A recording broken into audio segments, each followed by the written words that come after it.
We are west of Boston at our New England Tudor build, and today we're going to talk about some of the critical details that NS Builders pays attention to when it comes to air sealing before we insulate this house.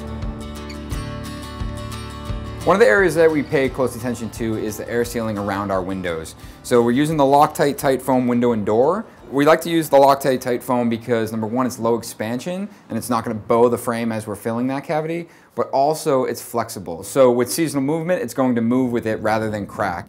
So there's two benefits to this. We get our air sealing detail around our window, especially in the irregular cavity. We're able to get in there and make sure that we fill that entire cavity. And in doing so, we're also gaining some R value or insulation value. So when we're filling the cavity around the window, we want to make sure that we're filling the entire cavity. So that might take multiple passes. And with that, the foam may expand out into the interior space. So we'll let that foam dry, typically just overnight, and then the next day we'll come back and cut off the excess. We're in the basement of this project, and while most of the home sits directly on top of the foundation, we do have this condition where the front has these joists that overhang the foundation. So we end up with these floor joists that pass this blocking here and create these gaps. So for this application, we're going to be using the Loctite Tite Foam gaps and cracks for its flexibility as well as its adhesion. We want to make sure that we're considering the dissimilar materials, but also we want to make sure that we're considering the building movement.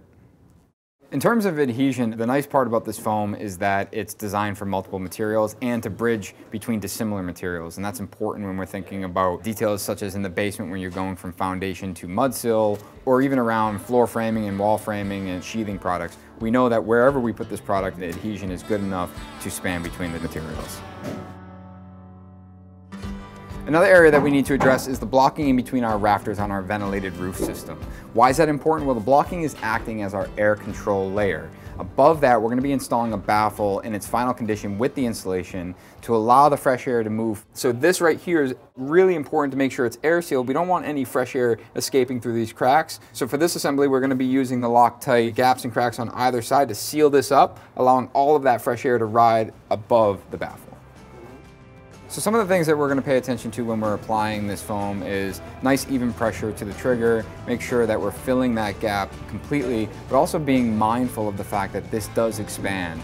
So we want to kind of go over it with one pass and make sure that we are filling the gap, but then take a step back and allow that foam to expand. And if we have to reapply, we will.